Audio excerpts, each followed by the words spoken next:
CBS जवळ पहाटे भीषण अपघाताची घटना समोर आली आहे।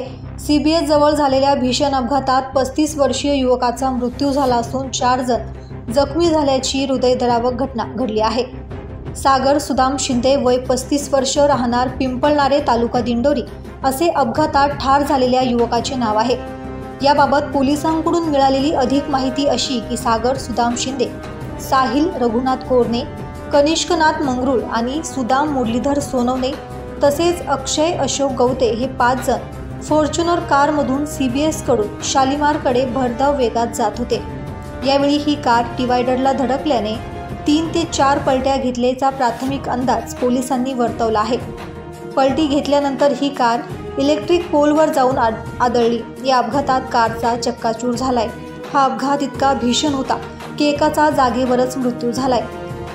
गंभीर जखमींना नाशिकमधील विविध खासगी रुग्णालयात उपचारासाठी दाखल करण्यात आले आहे। त्यांची प्रकृती स्थिर असल्याची माहिती पोलिसांनी दिली आहे। या प्रकरणी भद्रकाली पोलीस ठाण्यात अकस्मात मृत्यूची नोंद करण्यात आली आहे। ब्युरो रिपोर्ट, दैनिक भ्रमर, नाशिक।